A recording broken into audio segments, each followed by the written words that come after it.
Okay, good morning everybody. बड़ी खुशी है आप लोगों के साथ ये टॉपिक के ऊपर बात करते हुए। आग ही आग, हर इंसान किसी जमाने में जीरो ही रहता है। Do you all agree? हर इंसान किसी जमाने में जीरो रहता है और फिर वो तैयारी करता है जीत की और वो फिर हीरो बनने का कार्यक्रम चालू हो जाता है।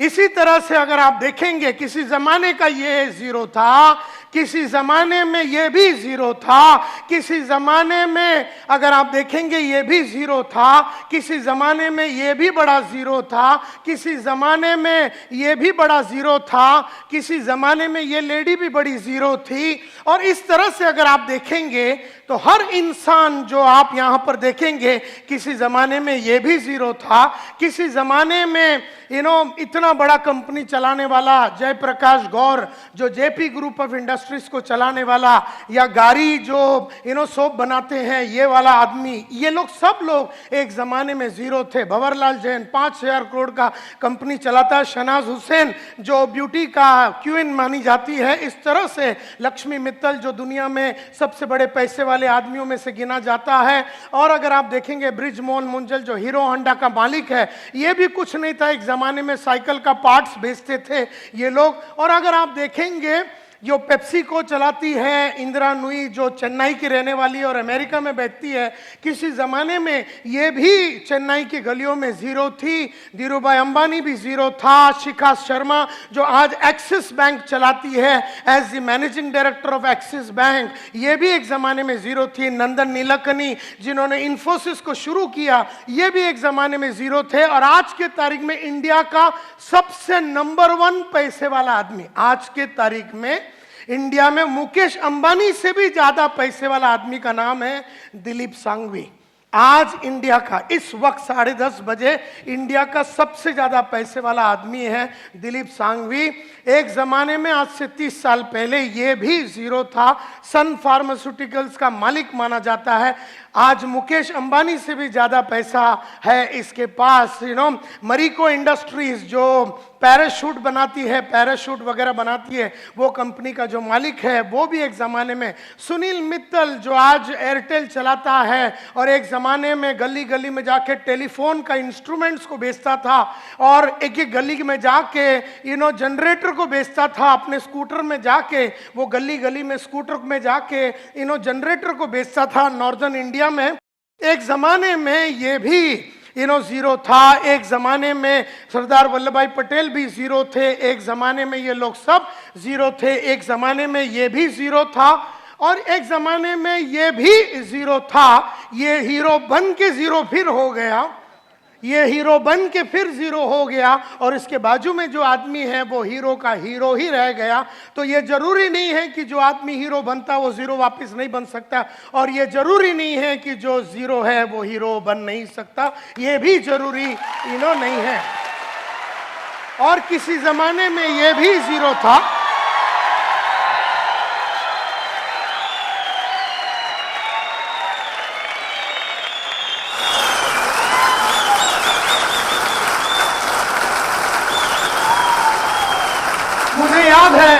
मुझे याद है मैं साहब को मिला था, मोहम्मद माजिद साहब को मिला था 2007 में केरला में।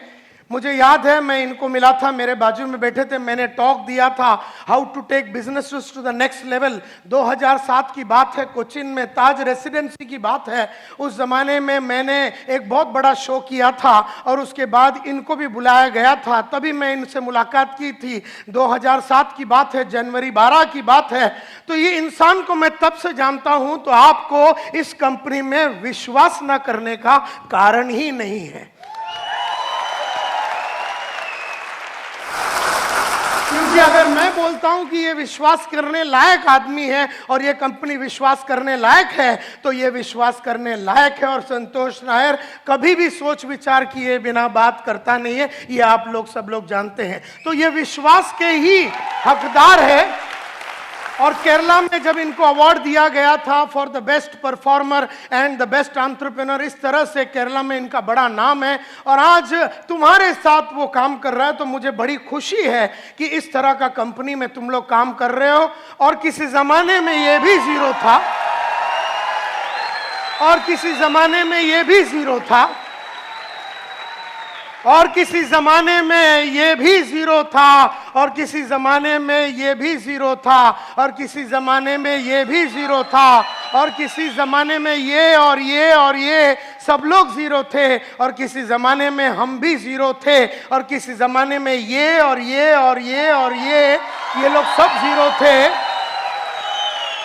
लेकिन इन सब लोगों ने जीरो से हीरो बनने का कसम खाया, और उन्होंने की जीत की तैयारी, इन्होंने की जीत की तैयारी।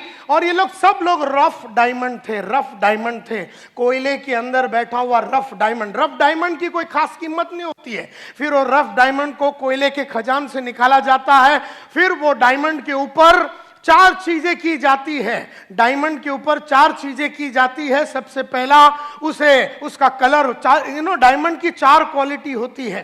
खास करके डायमंड की सबसे पहली क्वालिटी कलर, जो उसका नेचुरल कलर है उस पर आप कुछ नहीं कर सकते। मतलब अंदर का जो आदमी का नेचुरल जो कैरेक्टरिस्टिक्स है, जो फितरत है ना, उसको बदला नहीं जा सकता, क्योंकि अगर वो बेईमान है तो वो बेईमान है। कहने का मतलब ये है कि जो फितरत है वो बदला नहीं जा सकता, अनलेस वो बहुत मेहनत करके अपने आप में काफी परिवर्तन अगर वो लाता है तो कहने का मतलब ये है कि डायमंड की नेचुरल क्वालिटी में कलर आता है, क्लैरिटी आता है, कैरेट आता है, लेकिन नेचुरल क्वालिटी में एक चीज बिल्कुल नहीं आता है, और वो है कट। तो इंसान लोग डायमंड को करते हैं, लेकिन हम लोगों को कोई कट नहीं कर सकता। जैसे डायमंड को उठा के उसको छीनी हथौड़ी मार के उसको रफ डायमंड से क्रूअल डायमंड से उसको पॉलिश करके उसको कट करके अलग अलग जगह पे उसको फटका मार के उसको कट करके उसके अंदर वो क्लैरिटी को लाया जाता है। इस तरह से आपको अगर जीत की तैयारी करनी है, अगर आपको जीरो से हीरो बनना है, तो आपको अपने आप को कट करना पड़ेगा। आपको अपने आप को अलग अलग तरीके से तकलीफों में डालना पड़ेगा, क्योंकि जब आदमी को कट किया जाता है तो वो बहुत तकलीफ से और बहुत अड़चनों से गुजरता है। तो जो इंसान अड़चनों में गुजरता है वो अपने आप को कट करता है, जो पढ़ता लिखता है वो अपने आप को कट करता है, जो ऑडियो वीडियो सुनता है, जो ट्रेनिंग प्रोग्राम में आता है, जिसका गोल बड़ा क्लियर है, वो सब लोग वो इंसान होते हैं, वो जबरदस्त तरीके से अपने आप को कट करते हैं। और जब वो कट करते हैं वो आग से गुजरते हैं। अगर आप सोने को अगर आग में डालेंगे तो तपता रहता है। इसी तरह से मैं हमेशा कहता हूं कि जो इंसान अपने आप को लगातार कट करता है वो आग से गुजरता है, और वो आग से गुजरना, आग ही आग, आग ही आग अगर मैं बोलूं, अपने आप को लगातार आग में रखना। मेरे को 50 बरस का उम्र हो गया, लेकिन 30 साल पहले जो मैंने अपने आप को आग में डाला, जिस तरीके से मैंने अपने आप को तपाने की कोशिश की, जिस तरीके से मैंने अपनी पर्सनैलिटी में आग लगा के, जिस तरह से मैंने अपने कपड़ों पे आग लगा के, जिस तरीके से मैंने अपने सोच में आग लगा के, जिस तरीके से मैंने अपने जीवन में आग लगा के अलग अलग जो पुराना था उसको जला दिया, पुराना तरीके को जला दिया, पुराना कोट को जला दिया, पुराना सोच को जला दिया, पुराना स्टाइल को जला दिया, पुराना काम करने के तरीके को जला दिया। इस तरह से जला जला के आग ही आग में रह के मैंने अपने आप को जीत के लिए तैयार किया। और इसीलिए हर इंसान, और जो इंसान इस तरह से आग में खेलता है, जो इंसान इस तरह से अपने आप को तैयार करता है, वही इंसान सक्सेसफुल होता है, वही इंसान सक्सेसफुल होता है। और मैं अगर अपनी कहानी शुरू करूं और ये बताऊं तो आज से कई साल पहले की बात है। 1983 में मैंने अपना करियर चालू किया as a door to door salesman. लेकिन उसके पहले मैं रोज सुबह उठता था, सुबह जाके मैं न्यूज़पेपर डालता था। न्यूज़पेपर डालने के बाद चीरा बाजार, न्यूज़पेपर मैं लोखंडवाला के गलियों में डालता था। उसके बाद मैं चीरा बाजार में चरनी रोड में जाके अपना कॉलेज, हिंदुजा कॉलेज में जाता था। दोपहर को मैं चीरा बाजार में अकाउंटेंट का नौकरी करता था और रात को मैं ट्यूशन लेता था। इस तरह से गरीब मेरी जिंदगी बीत रही थी। गरीबी से मुझे प्यार हो चुका था, सोच मेरी छोटी थी, काम करने का तरीका मेरा छोटा था। ट्रेनों में ट्रैवल करता था, सेम शर्ट 4 दिन पहनता पहनता था, एक ही चप्पल कई सालों तक, इस तरह का छोटा जिंदगी में बिता रहा था। ये 1983 की बात है। राह चलते चलते एक दिन मेरा दोस्त जो स्कूल में मेरे साथ पढ़ता था, स्वामीनाथन अय्यर, मुझसे मिला और पूछा तू करता क्या? मैं बोला रोज सुबह जाता हूँ, न्यूज़पेपर डालता हूँ, उसके बाद कॉलेज जाता हूँ, उसके बाद दोपहर को अकाउंटेंट की नौकरी करता हूँ, रात को ट्यूशन लेता हूँ।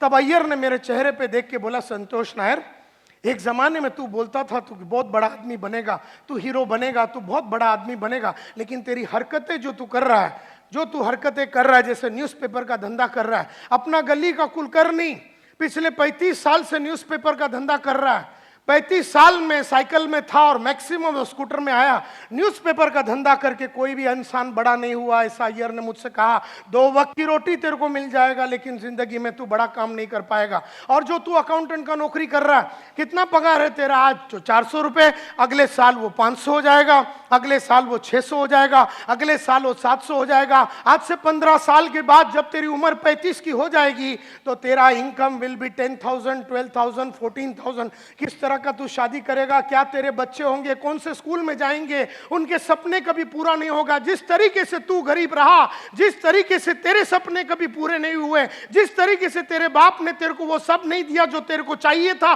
ताकि तू बड़ा इंसान बन सके, ये जो तू काम कर रहा अकाउंटेंट का, इससे तू बड़ा आदमी बन नहीं सकेगा। और रात को जो तू एक ट्यूशन लेता है उसमें 100 रुपया मिलता है, 2 ले ले 200 मिलेगा, 3 ले ले 300। ये गरीब सोच तेरी बदलेगी कब? और ये गरीबों जैसे हरकतें तेरी जो दिन बदलेगा, वो दिन तू हीरो बनेगा, वो दिन तू काम उस तरह का करेगा। क्योंकि जो अकाउंटेंट होता है ना, वो कभी अपने आप को पॉलिश नहीं करता। जो स्कूल का टीचर होता है ना, वो कभी अपने आप को पॉलिश नहीं करता। जो एक बैंक में काम करने वाला साधारण कैशियर, वो सुबह जाता है 9:30 बजे, शाम को वापस आता है, वो ना कभी अपने कपड़ों में, चाल में, ढाल में, विचार में, सोच में, तरीके में, विश्वास में, कॉन्फिडेंस में, कौशल्य में, नॉलेज में किसी तरह का वृद्धि नहीं करता। और इसीलिए वो साधारण था, वो साधारण है और वो मरेगा साधारण ही। इसलिए माय डियर फ्रेंड्स, इसलिए जरूरी है कि आदमी अपने आप को तैयार करे।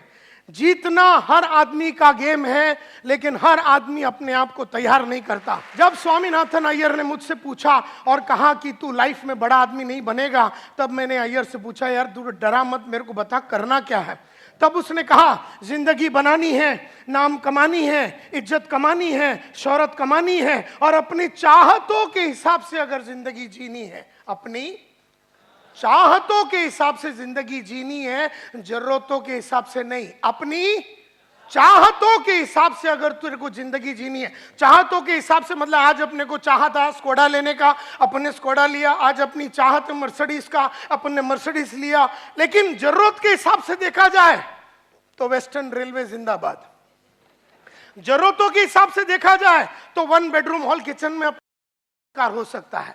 जरूरतों के हिसाब से देखा जाए तो अपनी चाल में सकती है। जरूरतों के हिसाब से देखा जाए तो अपन अपने स्कूल में अपने बच्चे लोगों को म्युनिसिपैलिटी स्कूल में डाल दिया तो उसकी जो जरूरत थी नॉर्मल एजुकेशन का, वो पूरा हो गया। लेकिन अगर आपकी बेटी की चाहत अमेरिका में जाके एक डिजाइनर बनने का और उसके लिए 1 करोड़ 9 लाख रुपया लगने वाला है, तो वो बात चाहत की है, वो जरूरत की नहीं है। और उसने जब मुझसे कहा, स्वामीनाथन अय्यर ने, कि तुझे चाहतों के हिसाब से अगर अपनी जिंदगी जीनी है, जरूरतों के हिसाब से तड़प तड़प के अगर नहीं जीनी है, तो एक ही प्रोफेशन है, एक ही धंधा है, एक ही काम है, एक ही औहदा है, एक ही चीज है जो तू कर सकता है, एक ही प्रोफेशन है, एक ही काम है जिसमें अगर तू घुस गया तो तू मालामाल बनेगा। तो मैंने पूछा उससे क्या? तो उसने कहा सेल्स। ऐसे कहा सेल्स। मैंने कहा कि मैंने तो सेल्स कभी किया नहीं है। तो उसने कहा, अमिताभ एक्टिंग के पहले कभी एक्टिंग नहीं किया, आशा भोसले गाना गाने के पहले गाना कभी गाया नहीं, मोहम्मद मजीद जो साहब है वो आयुर्वेदिक के बारे में पढ़ाई करने के पहले में, उसके पहले उसको मालूमात नहीं थी, डॉक्टर बनने के पहले वो डॉक्टर था नहीं। तो हर इंसान को तैयार करना पड़ता है अपने आप को, और तुझे भी सेल्स में अपने आप को तैयार करना पड़ेगा। चला जा तू सेल्स की दुनिया में, और अगर तुझे महीने का 5,000 चाहिए तो 5,000 मिलेगा, महीने का 50,000 चाहिए तो सेल्स में 50 मिलेगा। मैंने कहा 5 लाख रुपया चाहिए तो सेल्स में मिलेगा। तेरी चाहतों के हिसाब से तेरी दुनिया चलेगी। ऐसा जब अय्यर ने मुझसे कहा तो मैंने ठान लिया मन में कि अभी तैयारी करनी है जीत की, और ठान लिया मन में कि अब जीरो रहना नहीं है, और ठान लिया मन में कि अब कट करना है अपने आप को और डायमंड बनना है लाइफ में। और तब मैंने डिसाइड किया कि मैं सेल्समैन बनूंगा। तो उन दिनों में मैंने बहुत सारे इश्तिहार में अप्लाई किया, किसी ने अपने को बुलाया नहीं। इश्तिहार पे अपन अप्लाई कर रहे थे। फिर एक दिन मैंने एक बड़ा सा एडवर्टाइजमेंट देखा, उसमें लिखा था बड़ा आदमी बनना चाहते हो, 6 महीने में बाइक लेना चाहते हो और अपने सपनों को पूरा करने चाहते हो तो आ जाओ walk in interview eureka Forbes. सुना है यूरेका फोर्ब्स? उस कंपनी का एडवर्टाइजिंग था। और हमारे पास वर्ली में, हम अंधेरी में रहते थे, वर्ली में जाने के लिए पैसा नहीं है। अपना दोस्त केवल राज सालियन के पास गया, 5 रुपया उससे उधार लिया और मैं चला गया वर्ली में। लंबा स्टोरी शॉर्ट करना चाहता हूं। पहला इंटरव्यू मेरा राजेश मल्होत्रा बोल के आदमी ने लिया। मल्होत्रा साहब 3 चीज करते थे। अगर आदमी अच्छा लगा तो सिलेक्ट, आदमी ठीक ठाक लगा तो रिजर्व कैंडिडेट, रिजर्व याला नंतर घेऊया, और अगर आदमी अच्छा लगा तो सिलेक्ट।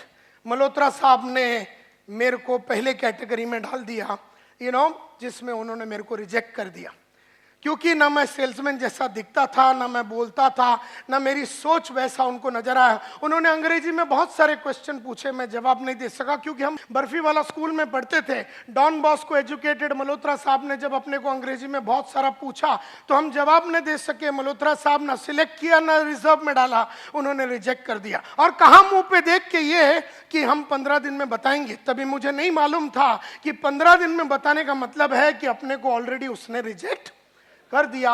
ये तो बाद में मालूम पड़ा कि लोग अपने को घुमाने के लिए बोलते हैं ना, सोच के बताएंगे, बाद में बताते हैं। इसका मतलब है अपने को लात मार के उन्होंने भगा दिया। ये बात वो जमाने में नहीं समझ में आया, ये तो बाद में अभी समझ में आता है कि टोपी लगाने के लिए लोग इस तरह से बोलते हैं, मी नंतर कळू तुला, मी बोलतो तुझ्याशी, नंतर ये तू, इस तरह से वो बात करते हैं। तो रिजेक्ट कर दिया। अब मैं तो ये इंतजार में था कि 15 दिन में वो बताएंगे, लेकिन महीना भर में कुछ भी न्यूज नहीं आया। कहानी ऐसी जाती है कि मल्होत्रा साहब ने तो रिजेक्ट कर दिया, लेकिन बंबई आधा वो संभालते थे, आधा बंबई गुप्ता साहब बोल के दूसरा मैनेजर संभालते थे। उनको आदमियों की जरूरत पड़ी, वो मल्होत्रा साहब के पास गए और उन्होंने कहा, यार तूने बहुत सारे आदमियों को लिया है, लास्ट टाइम मैंने देखा वॉक इन इंटरव्यू में तेरे इधर 200-300 आदमी लोग आए थे, तो तेरे पास कोई कैंडिडेट है सिलेक्टेड तो मुझे दे दे।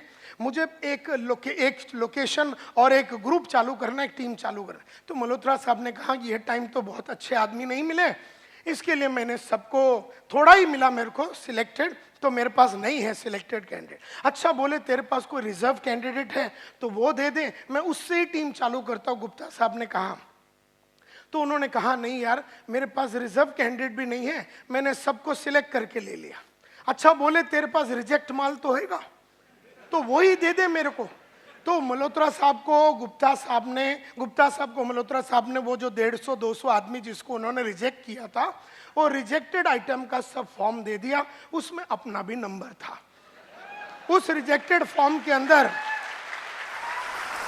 तो वो सब जीरो के फॉर्म से, वो सब जीरो वाले थे, वो जीरो के फॉर्म से गुप्ता साहब ने मालूम नहीं कौन सा टेक्निक यूज करके उसमें से छाटम छाट करके अपने को एक टेलीग्राम भेजा। ये 1985 की बात है, उस जमाने में एसएमएस वगैरह नहीं होता था, टेलीग्राम होता था। और जब एक दिन दोपहर को, गांधी जयंती के दिन दोपहर को 2 बजे टेलीग्राम आया, मेरे हाथ में आया।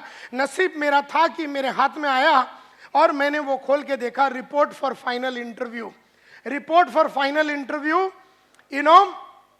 ऐसा करके उसमें लिखा था 3 तारीख अक्टूबर को आ जाओ, सुबह 9:30 बजे फाइनल इंटरव्यू है। मैंने किसी को बताया नहीं, भाग भाग के गया अगले दिन वहां पर और उनके पास जाके इंटरव्यू दिया। उन्होंने कहा क्या करना चाहोगे? ऐसे सर आप बताइए, आप जैसा बोलेंगे वैसा करेंगे। आप बोलेंगे चर्च गेट में रोज सुबह चड्डी सर पे पहन के खड़े रहने से पैसा मिलता है, तो मैं एक रात पहले से ही खड़ा हो जाऊंगा। आप मेरे को बताओ करने का क्या है।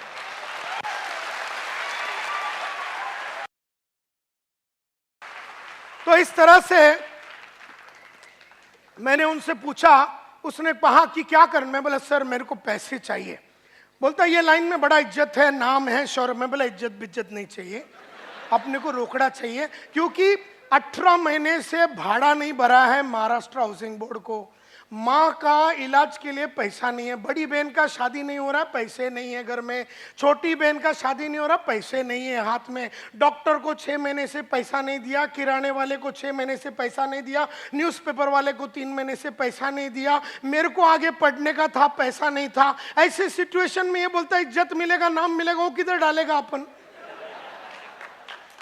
तो हमने कहा मेरे को इज्जत बिज्जत नहीं चाहिए सर, अपने को बताओ रोकड़ा कैसा कमाने का है, टेल मी पैसा कैसा कमाने का। बोलता है I will teach you how to sell. एक बैच मैं कल सुबह 4 अक्टूबर को चालू कर रहा हूं, मैं एक बैच चालू कर रहा हूं 14-15 लोगों का, और एक मैं 15 दिन के बाद ज्वाइन चालू कर रहा हूं, तू कौन सा ज्वाइन करना चाहेगा? तो हीरो जो 0 लोग होते ना, तो मैंने बोला 15 दिन के बाद आता हूं। ये 0 लोग का यही काम होता है, कल सुबह मौका है, वो 0 लोग कभी पकड़ेंगे नहीं, 15 दिन डीले कर। मैं बोला 15 दिन के बाद आता हूँ, बाकी सब काम सल्टा बिल्टा के मैं आता हूँ। अभी सल्टाने के लिए क्या है लाइफ में? कुछ भी है नहीं, 8 आना है नहीं तेरे जेब में, क्या सल्टाएगा तू? फिर 0 लोग ऐसे बात करते हैं, मैं सल्टा के आता हूँ जैसे कि अंबानी की औलाद है, बहुत कुछ सल्टा के आने का है, इधर कुछ है नहीं।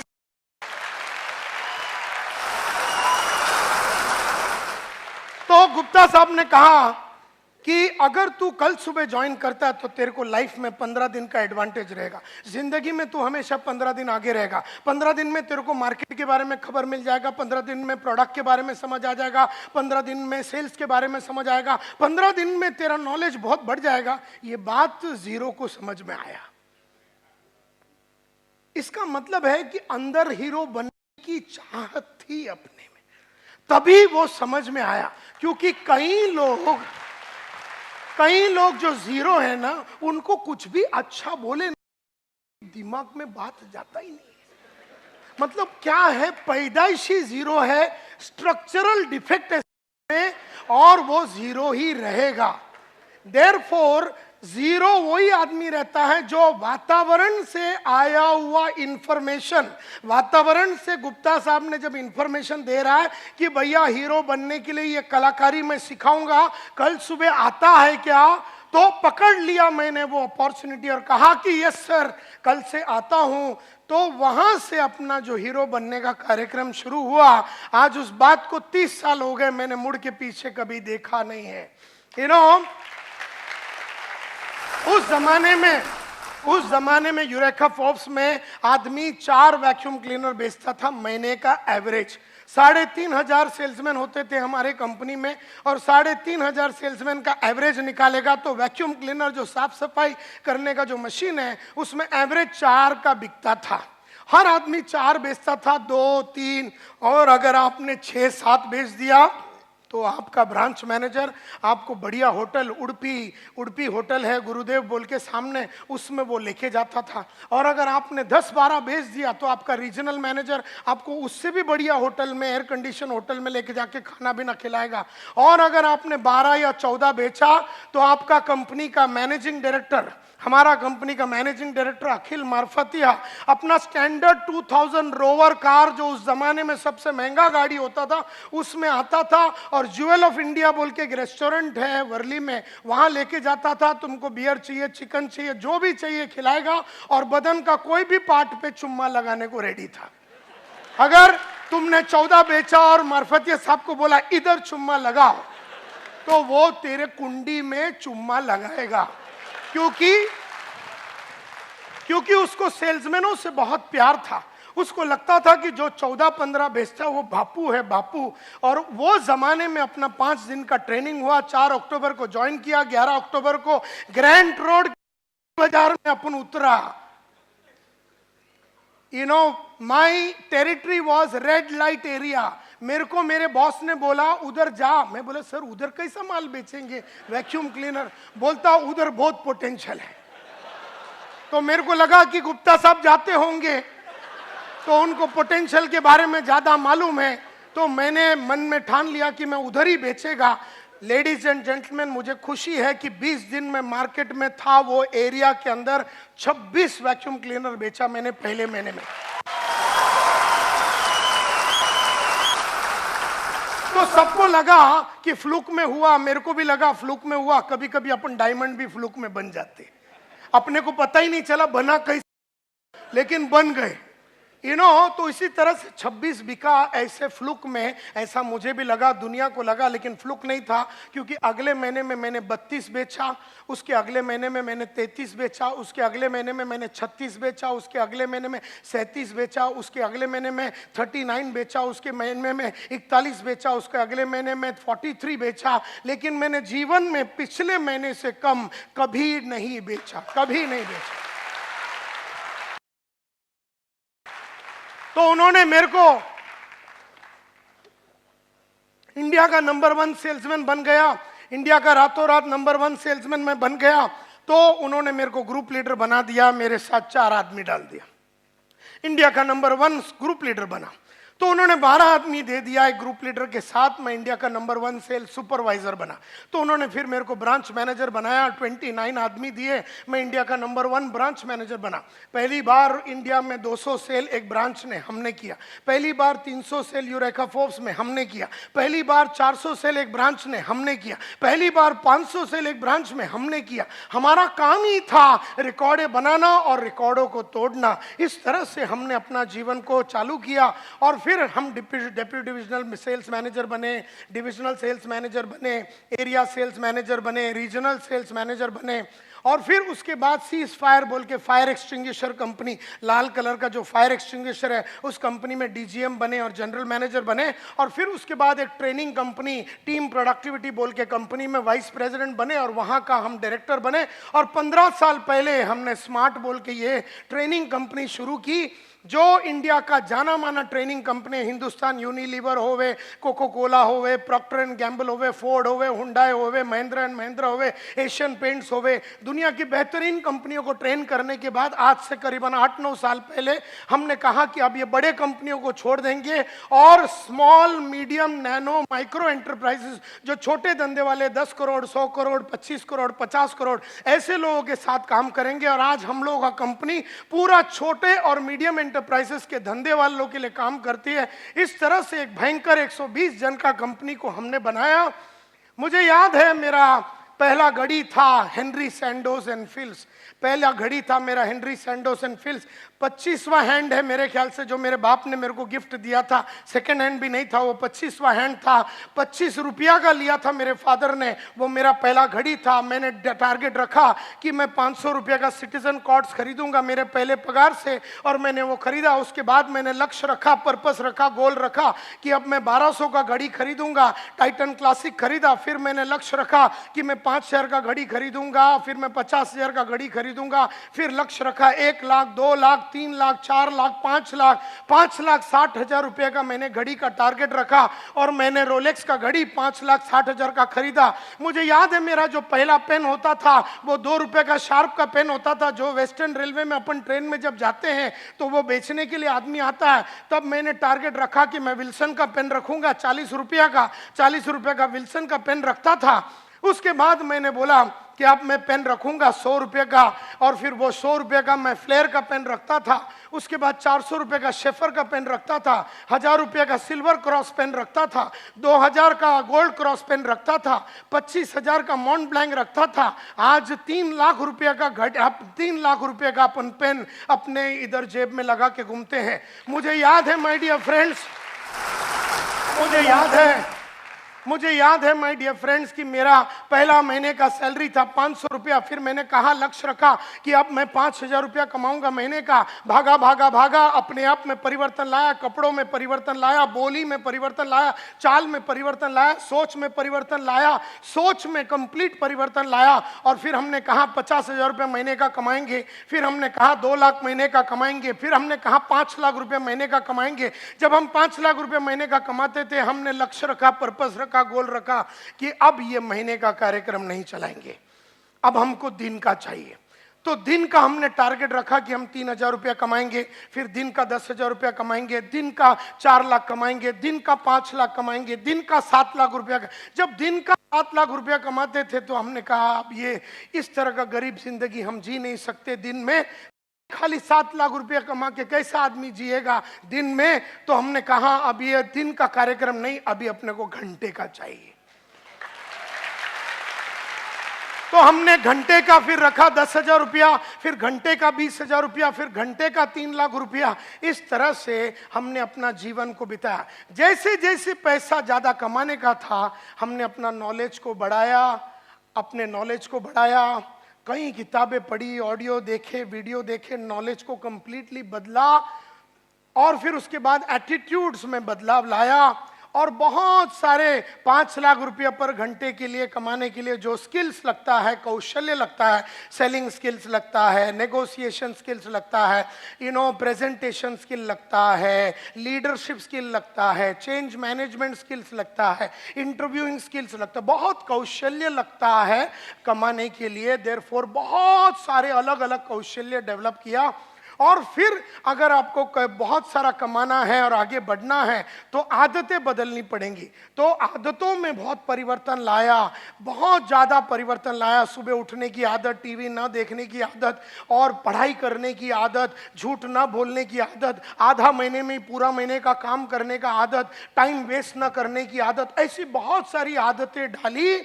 और therefore knowledge, attitude, skills, habits और स्ट्रेटजीज लगातार अपने क्लाइंट्स को बदलता रहा। एक जमाने में जो क्लाइंट मेरे को 20,000 रुपया देता था तो उसके सामने खड़े रह के डांस करता था। जब देखा कि ये 50,000 नहीं दे सकता और 50,000 के लिए दूसरे हायर लेवल के क्लाइंट चाहिए तो स्ट्रेटेजी ऐसा निकाला कि क्लाइंट्स को बदल दिए। लगातार हर 2 साल में अपने क्लाइंट्स को बदलता रहा, क्योंकि जो आज 20,000 देता है कल वो 2 लाख नहीं दे पाएगा।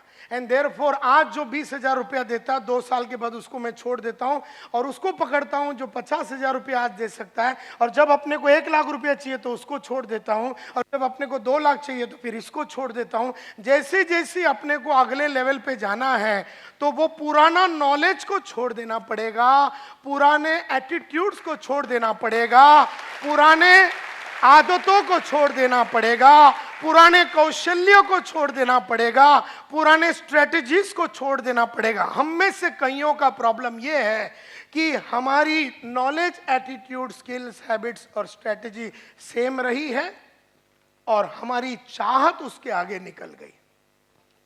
तो चाहत मेरी 5 लाख की है लेकिन हरकतें मेरी 20,000 वाली है।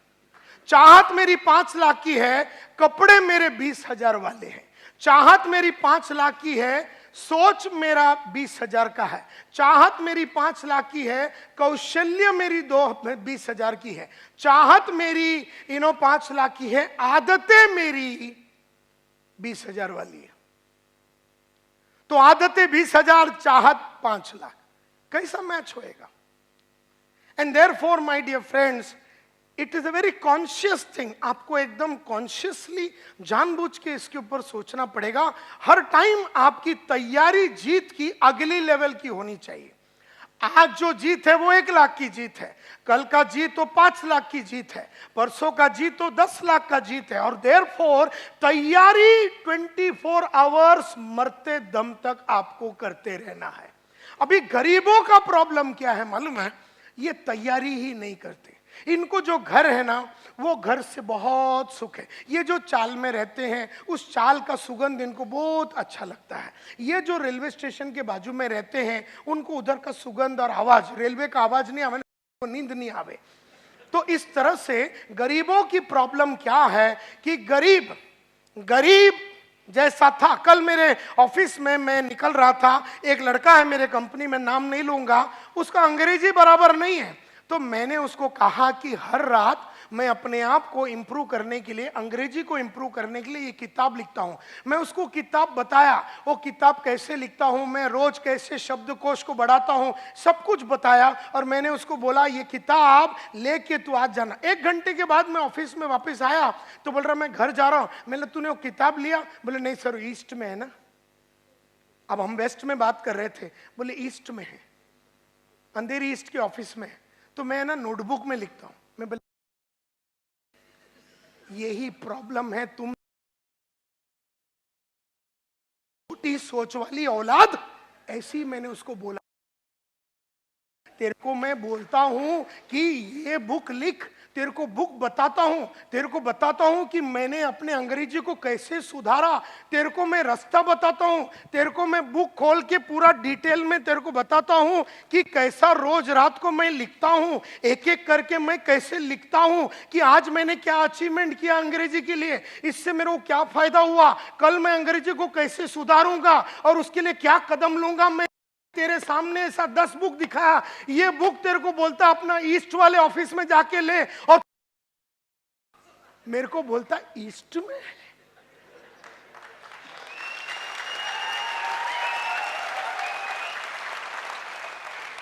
यही बात करने के लिए मैं 3 लाख रुपया लेता हूं तेरे को फ्री में, तू हमारे कंपनी में काम करता है, तो बोलता मैं नोटबुक में लिखूंगा।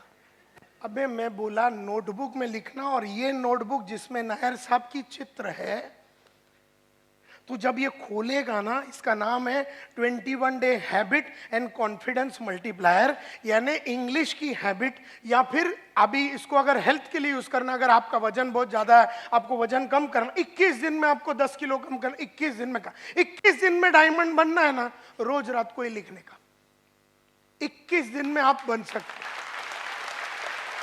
कुछ भी आपको अंग्रेजी सीखना है 21 दिन में आप सीख सकते हैं, आपको अरबिक सीखना है 21 दिन में। जब मैंने उसको बताया ये सब बातें, तो बोलता मैं नोटबुक में लिखूंगा।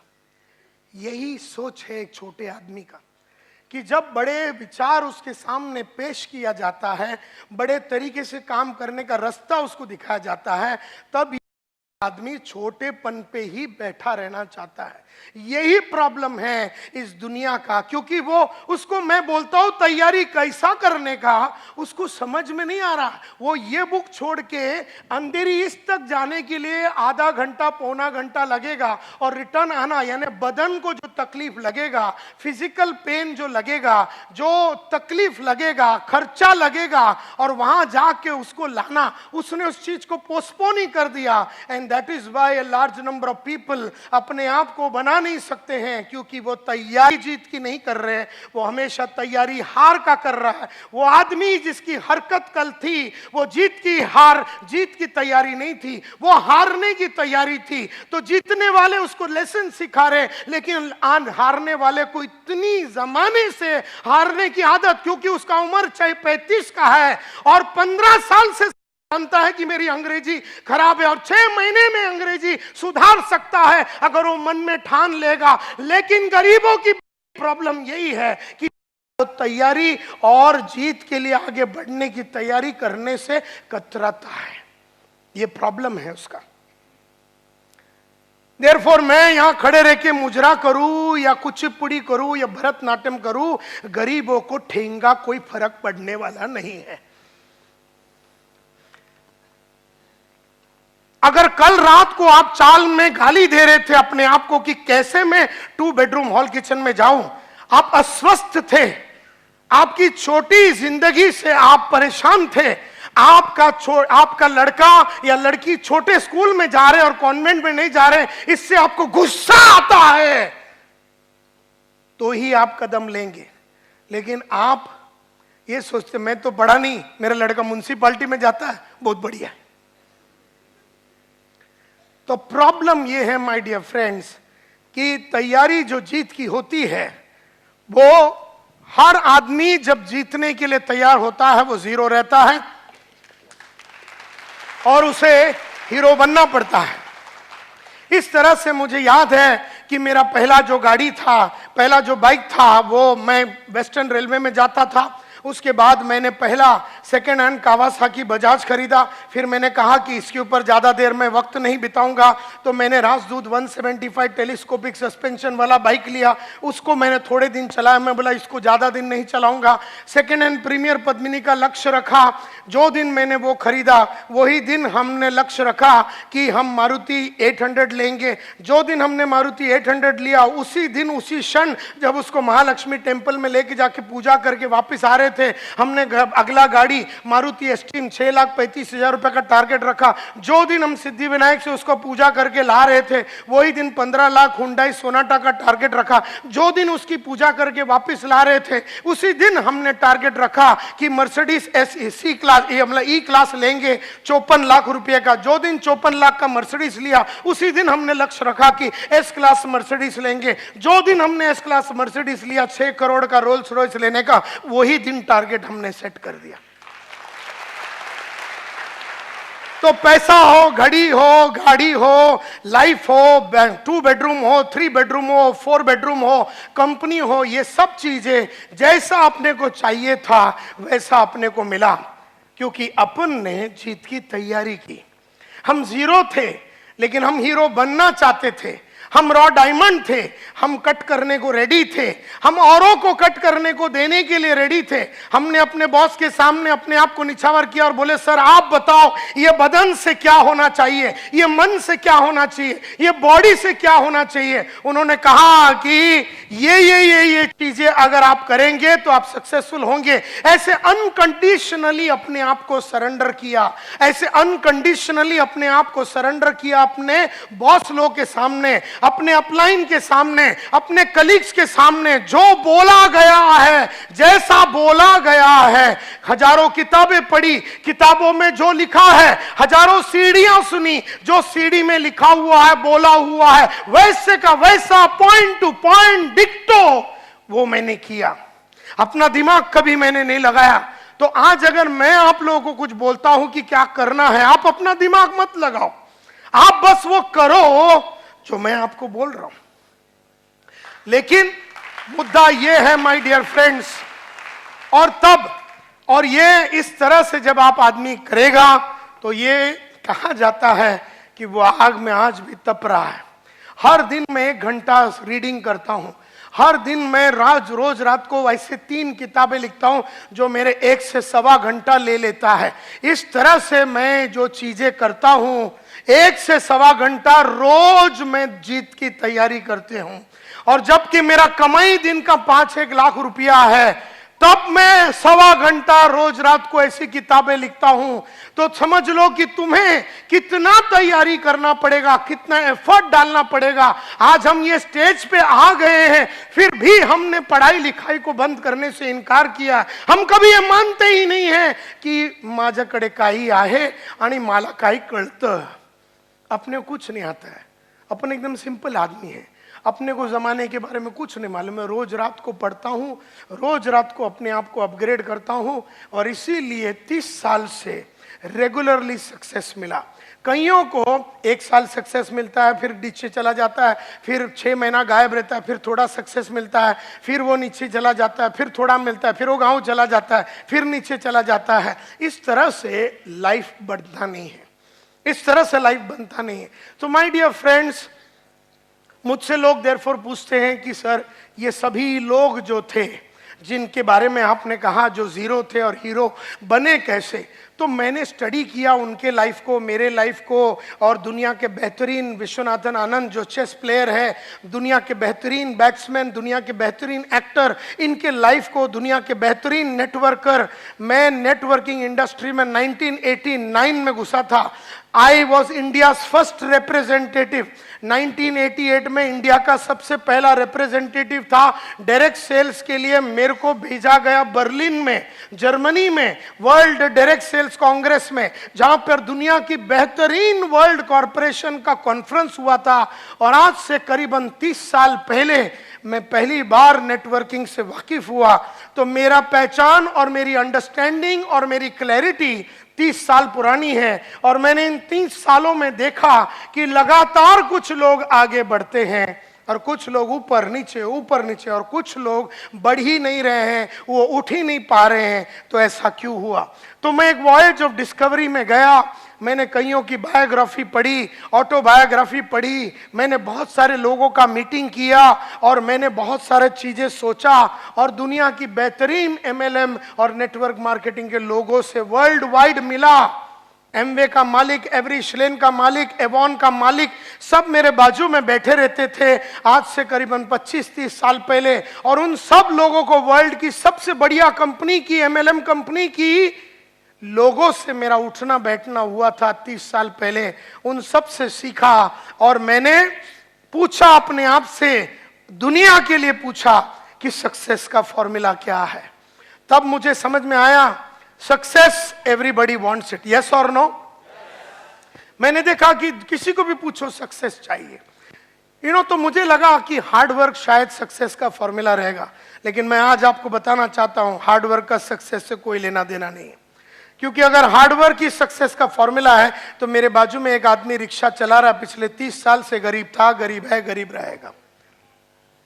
तो हार्ड वर्क का सक्सेस से कोई लेना देना नहीं है। हाँ, शायद हार्डवर्क एक चीज हो सकता है सक्सेस के लिए, एक एलिमेंट हो सकता है सक्सेस के लिए, लेकिन सिर्फ हार्डवर्क से आदमी लाइफ नहीं बना सकता। क्योंकि अगर सिर्फ हार्डवर्क करना है तो मजूर लोग भी रोज हार्डवर्क करते हैं लेकिन उनका लाइफ सक्सेसफुल नहीं होता। देयरफॉर हार्डवर्क शायद सक्सेस का एक फॉर्मूला है, लेकिन सिर्फ हार्डवर्क से सक्सेस नहीं मिलता। फिर हमने देखा कि सीक्रेट ऑफ सक्सेस अगर जानना है तो क्या देखना है, हमें क्या यह देखना है कि आदमी ने क्या किया। तो आदमी ने, सचिन तेंदुलकर ने क्या किया, 50 सेंचुरी मारा टेस्ट में, 50 सेंचुरी मारा वनडे में। आदमी ने क्या किया सब देख रहे। आदमी ने क्या किया, मोहम्मद माजिद साहब 40,000 करोड़ के मालिक है, आज इतना फैक्ट्री है, ये है, सेमी डायरेक्ट इतना वर्ल्ड वाइड कॉरपोरेशन है। आदमी ने क्या किया ये सब जानते हैं, लेकिन मुद्दा ये नहीं कि आदमी ने क्या किया, आदमी को वो किसने और क्या चीज ने करवाया ये जानना जरूरी है। कौन है जो सचिन तेंदुलकर से 50 सेंचुरी करवाया, क्या है जिसकी वजह से सचिन तेंदुलकर 50 सेंचुरी वनडे में मारा, 50 सेंचुरी मतलब टेस्ट मैच में मारा। वो क्या है जो नायर साहब को 7 लाख रुपया दिन का कमाने में मजबूर करती है। कौन कर रहा है उसे, क्या किया ये सब लोग जानते हैं कि वो 7 लाख कमा रहा है, लेकिन दैट इज नॉट इंपॉर्टंट। तो काय केलं दैट इज नॉट इंपॉर्टंट। कोणी त्याच्याशी हे करून घेतलं, क्या की, मतलब what made main do it, क्या चीज है जिन्होंने उनसे ये करवा के लिया, ये जरूरी है। क्योंकि अमिताभ बहुत बड़ा एक्टर है और करोड़ों रुपया कमाता है, व्हाट मेन डू, तो वो तो नजर आ रहा है कि वो क्या किया है, कि वो रोल्स रॉयस गाड़ी चलाता, ये तो दिखता है।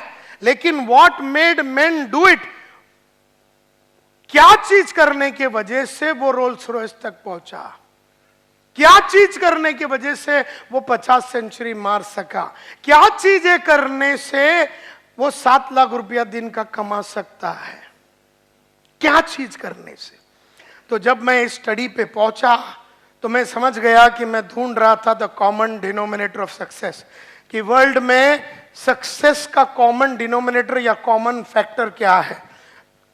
मैं इस नतीजे पे पहुंचा कि दुनिया में सिर्फ सक्सेस का एक फॉर्मूला है, और ये मैं 500 बार बोल चुका हूं, लेकिन फिर भी जब जब मैं बोलता हूं तो मुझे याद आती है कि मुझे ये करते रहना है, हर दिन, हर शाम, हर घंटे मुझे करते रहना है। जानना और करने में बहुत फर्क है। जानने वाले लोग इंटेलिजेंट होते हैं, करने वाले लोग वाइज होते हैं। इंटेलिजेंट आदमी को सब मालूम है क्या करने का, लेकिन जो प्रज्ञा को प्राप्त हुआ है, जो वाइस आदमी होता है, जिसको शाना बोलते हैं, वो करता है, और इंटेलिजेंट खाली जानता है। तो जानता सब आदमी है कि सुबह जल्दी उठना चाहिए, लेकिन करते सिर्फ वाइस आदमी लोग हैं। जानते सब आदमी है कि पढ़ना चाहिए है, लेकिन करते सिर्फ वो है जो प्रज्ञा को प्राप्त हुए, जो विजडम को प्राप्त हुए, जो जिंदगी में क्लैरिटी के साथ सोच सकते हैं।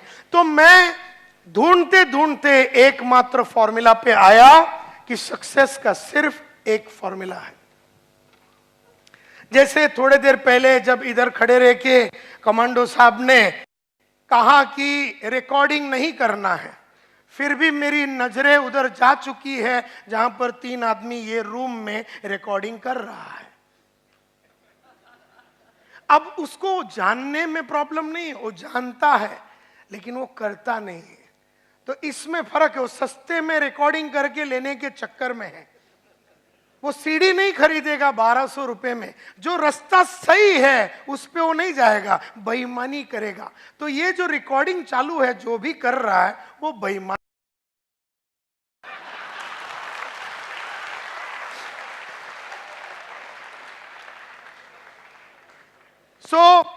क्योंकि उसको बोलने के बावजूद समझ में नहीं आता। वो अनपढ़ गवार नहीं है, वो शाना समझता अपने आप को, लेकिन है वो गधा। समझने से शाना कोई नहीं होता, बनने से ही शाना होता है। तो सक्सेस का एकमात्र फॉर्मूला है और वो है ये: The secret lies in the fact that successful people form the habit of doing things that failures don't like to do. बड़ा सिंपल है। सक्सेस का फॉर्मूला सिर्फ एक ही है। सक्सेस का फॉर्मूला सिर्फ एक ही है और वो ये है: the secret of success. Success का सीक्रेट कहां पर है?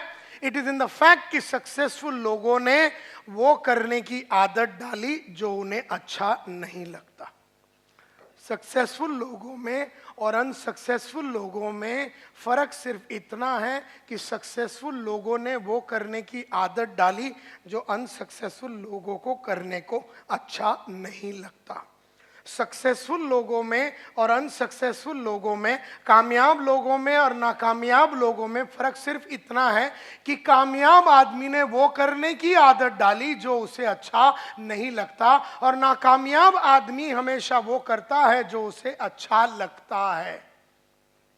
मुझे भी सुबह उठने को अच्छा नहीं लगता, तुम्हें भी सुबह उठने को अच्छा नहीं लगता, लेकिन रोज सुबह 5:15 बजे उठ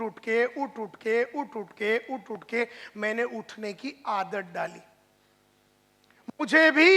मुझे भी पढ़ने को रोज 1 घंटा सुबह पढ़ने को अच्छा नहीं लगता, तुम्हें भी रोज सुबह 1 घंटा पढ़ने को अच्छा नहीं लगता, लेकिन रोज सुबह मैंने 1 घंटा पढ़ के मैंने पढ़ने की आदत डाली। मुझे रोज सुबह जू बीच में जाके 1 घंटा चलने को अच्छा नहीं लगता, लेकिन रोज सुबह मैं और मेरी बीवी जू बीच में जाके चल के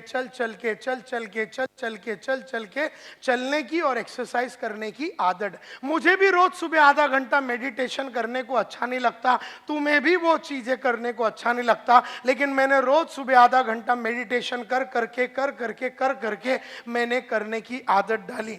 मुझे भी टीवी देखने को अच्छा लगता है, तुम्हें भी टीवी देखने को अच्छा लगता है, लेकिन मैंने नहीं देख के ना देखने की आदत डाली और तुम देख के देखने की आदत डाली। तुम जो भी कुछ हो तुम्हारी आदत के वजह से हो, मैं जो भी कुछ हूं मेरी आदत के वजह से हूं। सिंपल।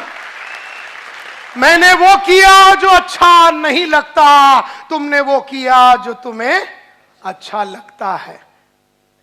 सिर्फ एक ही फॉर्मूला है सक्सेस का, और गरीब हो या अमीर हो सब पे लागू होता है एक कच फॉर्मूला: वो करो जो अच्छा नहीं लगता। मुझे भी बड़े बड़े लोगों को मिलने को अच्छा नहीं लगता, तुम्हें भी बड़े बड़े लोगों को मिलने को अच्छा नहीं लगता, लेकिन मैंने बड़े बड़े लोगों को मिल के अपना बड़े लोगों को मिलने का कॉन्फिडेंस बढ़ाया। हम लोग छोटे लोगों को मिल के छोटे लोगों में खुश रहने की हमने आदत डाली। मुझे भी झूठ बोलने को अच्छा लगता है, तुम्हें भी झूठ बोलने को अच्छा लगता है, लेकिन मैंने नहीं बोल के न बोलने की आदत डाली। और कई डाउनलाइन ने अपने अपलाइन को टोपी लगा के टोपी लगाने की आदत डाली। मुझे भी रोज काम करने को अच्छा नहीं लगता, तुम्हें भी रोज काम करने को अच्छा नहीं लगता, लेकिन मैंने रोज काम करके रोज रेगुलरली काम करने की आदत डाली। तुमने कभी कभी काम करके कभी कभी काम करने की आदत डाली। तुम जो भी कुछ हो तुम्हारी आदत की वजह से, अमिताभ जो भी कुछ है उसकी आदत की वजह से, मैं जो भी कुछ हूं मेरी आदत की वजह से है। हम सब लोग जो भी कुछ है हमारी आदत की वजह। और मैं ये बोलता हूं क्वालिफिकेशन से कोई फर्क नहीं पड़ता, एजुकेशन से कोई फर्क नहीं पड़ता। तुम कहां से आए, तुम महाराष्ट्रन हो, हिंदू हो, मुसलमान हो, तुम सिख हो, ईसाई हो, तुम्हारा बाप गरीब था, तुम चाल में रहते थे, तुमने पढ़ाई किया नहीं किया, तुम्हारा सपोर्ट है सपोर्ट नहीं है, तुम्हारा अच्छा कांटेक्ट है नहीं है, तुम चाल में रहते थे बिल्डिंग में रहते थे, इससे कोई फर्क नहीं पड़ता। तुम्हें सिर्फ वो करना है जो तुम्हें अच्छा नहीं लगता। कई लोग इधर आके बैठ के, कई लेक्चर में आके बैठ के सो जाते हैं, बैठ के सो जाते हैं, क्योंकि उनको लेक्चर में आके बैठ के सोने की आदत लग गई। और कोई लोग है किताब लेके आते, बोले इंपॉर्टेंट पॉइंट लिखते हैं, चलो इंपॉर्टेंट पॉइंट लिखते हैं। और कई लोग ऐसे खाली हाथ, मैं जिधर भी जाता हूं नोट्स बनाता हूं, तुम जिधर भी जाते हो नोट्स नहीं बनाते हो। फर्क सिर्फ इतना ही है, मैं वो बुक लेके आता हूं और पॉइंट लिखता हूं। मैं प्रोग्राम खत्म होने के बाद रात को घर में जाता हूं और पूरे दिन में जो प्रोग्राम में जो ट्रेनर ने सिखाया, करीबन 1.5 से 3 घंटा बैठ के पूरा दिन में क्या सीखा वो पूरा लिख देता हूं। तो तुम्हारे जगह पे मैं आज अगर होगा तो रात को सोने के पहले 200 पेज की किताब में संतोष नायर ने आज सुबह 10 बजे से लेके 10:30 से लेके 1:30-2 बजे तक क्या बताया वो मैं पूरा लाइन से लिखूंगा। नायर साहब ने सक्सेस का फॉर्मूला बताया, नायर साहब ने बताया, नायर साहब ने ये बताया। ऐसे लिखते लिखते मैं 3-3:30 बजा डालूंगा। और तुम में से कई ऐसे लोग हैं बराबर रात को 10 बजे राणा प्रताप देखेंगे, उसके बाद कुछ तो लोग कहेंगे देखेंगे, उसके बाद 11 बजे आहट देखेंगे, और फिर बाजू में जो आइटम है उसको पकड़ के सो जाएंगे। जब तुम सो रहे हो मैं लिख रहा हूं, जब तुम सो रहे हो और कार्यक्रम कर रहे हो मैं लिख रहा हूं। फर्क सिर्फ इतना है, मैं लिखने के बाद कार्यक्रम करता हूं, तुम कार्यक्रम करके सो जाते हो।